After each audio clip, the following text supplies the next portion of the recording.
Hello ಕನ್ನಡಿಗರೇ, welcome to ಲೇ ನಿಮ್ಮ news. ಇವತ್ತು ನಾವು ಈ ವಾರದ ಸುದ್ದಿಗಳನ್ನು ನೋಡೋಣ. ಮೊದಲನೇ ಸುದ್ದಿ ಏನಪ್ಪ ಅಂತಂದ್ರೆ, SDPIನವರ ಮೊನ್ನೆನ ಕರ್ನಾಟಕ ರಾಜ್ಯೋತ್ಸವದ ಒಂದು ಸಮಾರಂಭ ಇಟ್ಕೊಂಡಿದ್ದಂತ್ರ. ಕರ್ನಾಟಕ ರಾಜ್ಯೋತ್ಸವ ಮುಗಿದು ಭಾಳ ದಿನ ಆಯಿತು, ಈಗ ಯಾಕೆ ಇಟ್ಕೊಂಡಿದ್ರು ಅಂತ ನೀವು ಕೇಳ್ಬೋದು. ಆದ್ರೆ ಇವ್ರ ಮನಸ್ಸಿಗೆ ಬಂದಾಗ ಇವ್ರು ಇಟ್ಕೊಂಡಿರ್ತಾರೆ.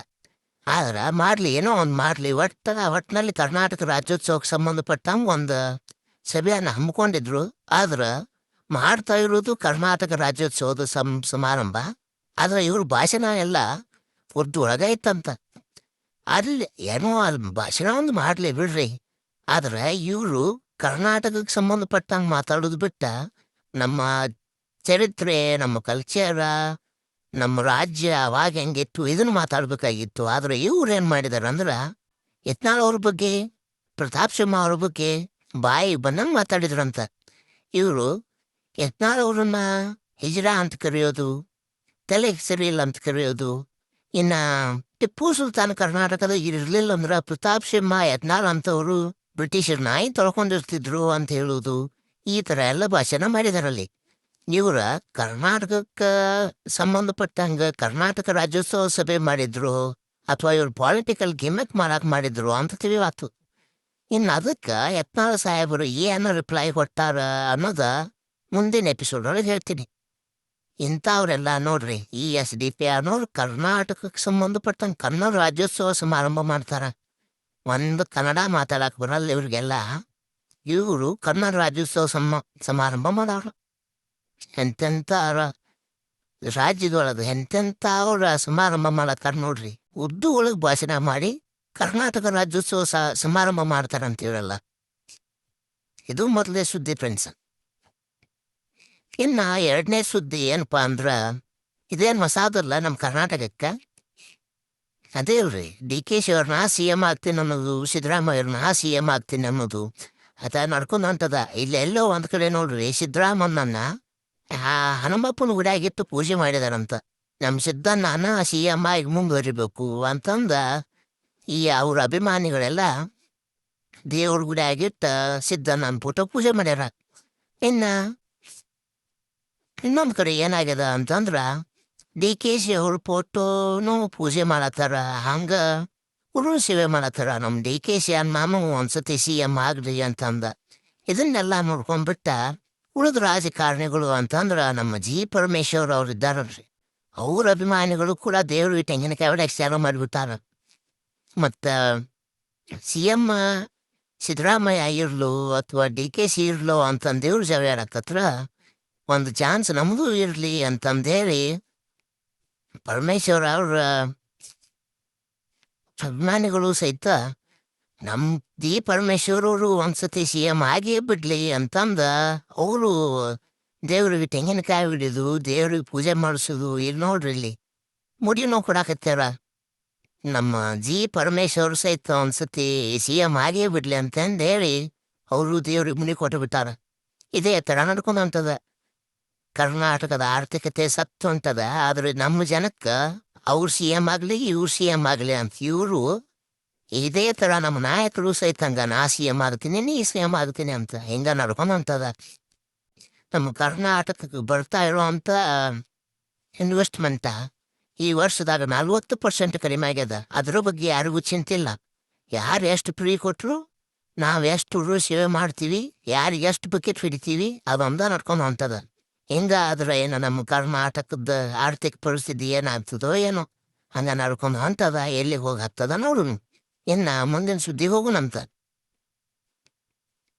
ಸುದ್ದಿ ಏನಪ್ಪ ಅಂತಂದ್ರೆ, ದಿಲ್ಲಿ ಒಳಗೆ ಏರ್ ಪೊಲ್ಯೂಷನ್ ಕಂಟ್ರೋಲ್ ಮಾಡೋ ಸಲುವಾಗಿ ಕೆಲವೊಂದಿಷ್ಟು ಕ್ರಮಗಳನ್ನು ತಗೊಳ್ರಿ ಅಂತಂದೇಳಿ ಸ್ಟೂಡೆಂಟ್ಸ್ ಪ್ರೊಟೆಸ್ಟ್ ಮಾಡತ್ತಿದ್ರು ಅಂತ.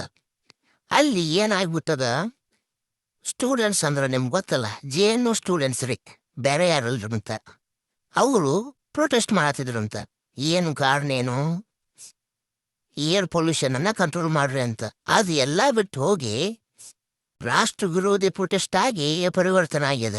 ಹೆಂಗಂತಂದ್ರೆ, ಮೊನ್ನೆನ ಈ ನಕ್ಸಲೈಟ್ ಹಿದ್ಮ ಅಂತಂದು ಒಬ್ಬಿದ್ದ.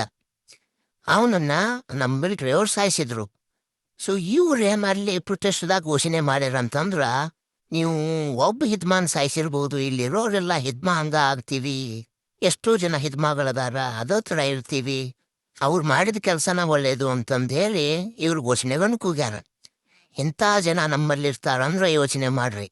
ಅದಕ್ಕೆ ಇವರೆಲ್ಲ ನೋಡ್ರಿ ಇಂಥ ಘೋಷಣೆ ಮಾಡಾಕ ಸಂವಿಧಾನ ಕೈಯಾಗ ಹಿಡ್ಕೊಂಡ್ಬಿಡುದು.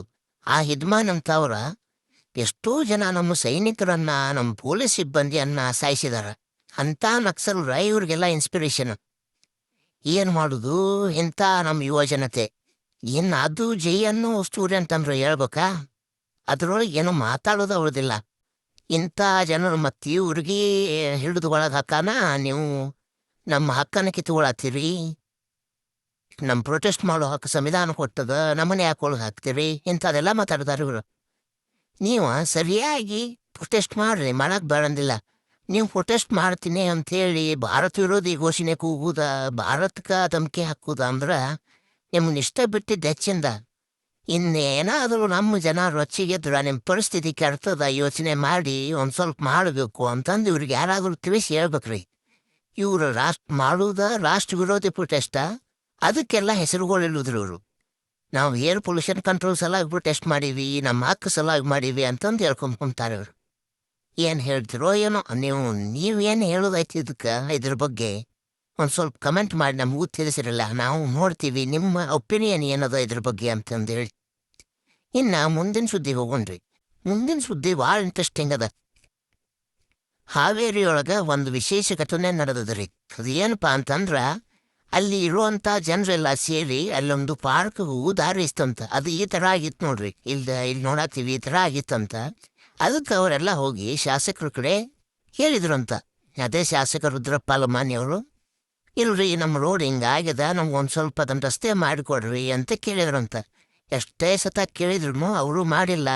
ಅದಕ್ಕಾಗಿ ಜನ ಏನು ಮಾಡ್ಯಾರ, ತಾವ ಎಲ್ಲರೂ ಒಂದು ಕಾಂಟ್ರಿಬ್ಯೂಷನ್ ಮಾಡಿ ತಮಗೆ ಬೇಕಾಗಿರೋಂಥ ರೋಡಕ್ಕೆ ಡಾಂಬ್ರಿ ಹಾಕ್ಸ್ಕೊಂಡ್ಬಿಡ್ತಾರ. ಇನ್ನು ಜನ ಎಲ್ಲ ಏನು ಹೇಳ್ತಿದಾರಪ್ಪ ಅಂತಂದ್ರೆ, ನಮ್ಮ ಶಾಸಕರೇನು ಕೆಲಸನ ಮಾಡ್ತಿಲ್ಲ, ಯಾವುದೂ ರೋಡ್ ಮಾಡ್ತಿಲ್ಲ, ಯಾವುದೂ ಅಭಿವೃದ್ಧಿ ಕೆಲಸಗಳಾಗ್ತಿಲ್ಲ ಅಂತಂದು ಹೇಳಿ ಶಾಸಕರು ವಿರುದ್ಧ ರೊಚ್ಚಿಗೆದ್ಬಿಟ್ಟಾರ. ಆದ್ರೆ ನಮ್ಮ ಜನಕರು ಏನು ಗೊತ್ತಾ, ನೀವು ಓಟ್ ಹಾಕೋ ಟೈಮ್ದಾಗ ಪ್ರೀ ಸ್ಕೀಮ್ಗಳು ನೋಡಿ ಓಟ್ ಹಾಕ್ಬಿಡ್ರಿ.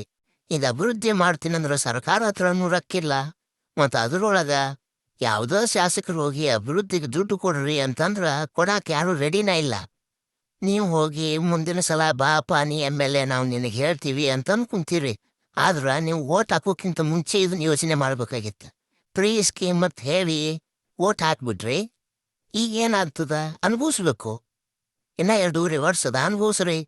ಬೇರೆ ಏನೂ ಮಾಡೋಕ್ಕಾಗಲ್ಲ. ನಾವು MLAಗಳಿಗಾದ್ರೂ ಏನಂತ ಬೈತೀರಿ ಹೇಳ್ರಿ.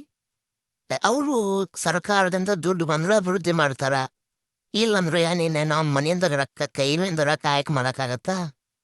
ಅವ್ರು ಇರುವಂಥ ದುಡ್ಡು ಒಳಗೆ ಯಾವಾಗ ಏನು ಮಾಡಲಿ ಅಂತ ಕುಂತಿರ್ತಾರೆ. ಇನ್ನು ಕೈನಿಂದ ಹಾಕಿ ಕೆಲಸ ಮಾಡ್ತಾರು ಅಂತ ಅನ್ನೋದು ನಿಮ್ಮ ತಲೆ ಅಂತ ತೆಗೆದು ಬಿಡ್ರಿ.